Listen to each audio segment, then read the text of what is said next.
ఈత స్విమ్మింగ్ ఎంతమందికి వస్తుంది చేయలేపాలి అన్న పోలీసులకు రాదైంది వస్తుంది వస్తుంది మ్యాక్సిమం అందరికి వస్తుంది ఎందుకంటే పెద్ద మనుషులు లెక్కనే చాలా మంది. కానీ ఈ మధ్యకాలంలో వచ్చిన పిల్లల్ని ఒక 10-12 సంవత్సరాల పిల్లలు ఈత వస్తారంటే ఈత ఎడ నేర్చుకోవాలో కూడా తెలియదు.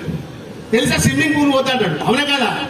కానీ ఎందుకంటే నేను చిన్నతనం ఉన్నప్పుడు మా ఊరి చెర్ల నీళ్ళు నింతే నా ఒళ్ళంతా పులకించిపోతుండే.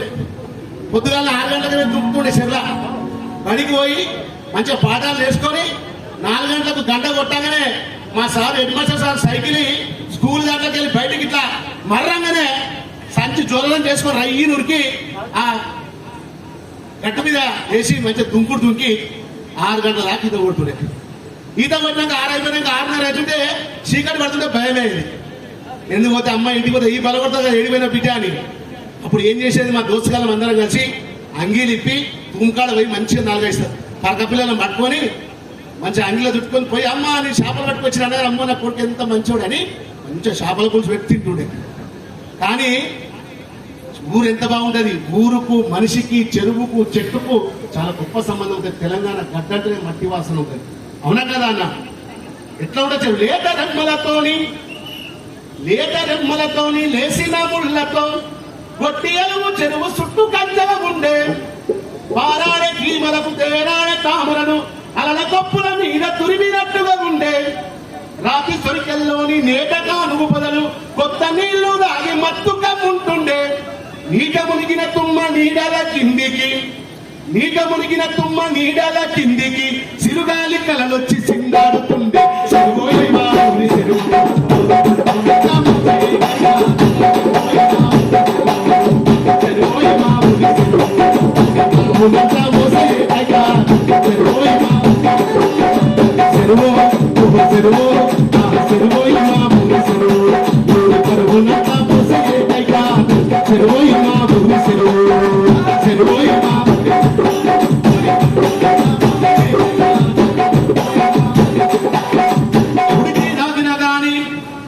ఊర్లో బర్లను చూడురి మంచిగా బిస్లర్ వాటర్ పోసి మంచిగా స్నానం చేపించి ఏసీలో పెట్టినా కూడా దాని ఒంట్లో వేడి పోదు. ఉడికి రాగిన గాని బుడుకు దక్కని పర్లు తన ముద్దిరా మునిగి మై మరిసిపోయేది. ముక్కులు కలుపుకొని ముద్దులు ఇచ్చుకునే బుడబుంకలు మునిగి బుడగలు లేపేది. అరిసే నీరు కోళ్ళు ఆడేటి కొంగలు సరసమాడుకుంట సయ్యాటలాడేది. పిట్టల చుట్టూత పిల్లలు కూలాట కట్ట మీద కొంగ బావలు సూలాట.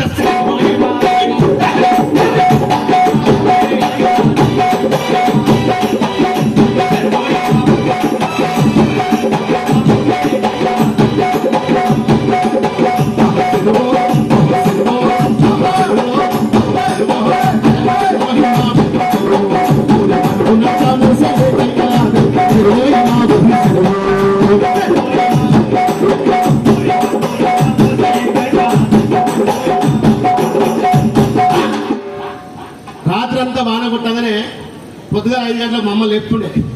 బిడ్డ దగ్గర లేరా అంటే కోపం వస్తుండే. ఎందుకంటే మనం పొద్దుగా లేవం కదా. మనం లేరా అంటే లేకపోతుండే.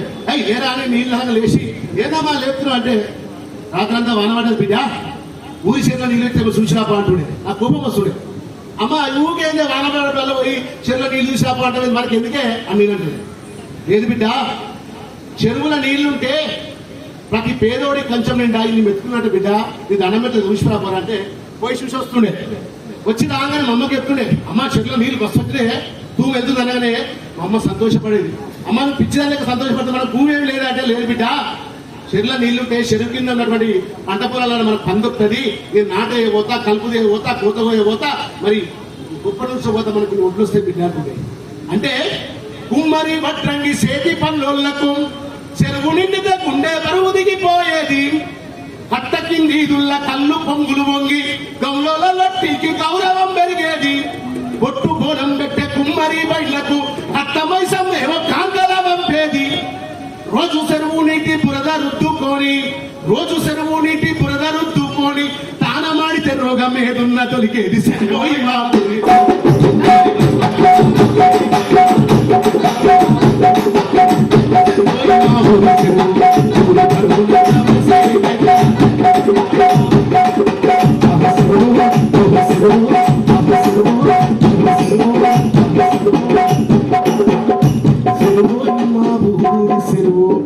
గట్టిగా ఊరి చెరువుకు సపోర్ట్. థ్యాంక్ యూ అన్న.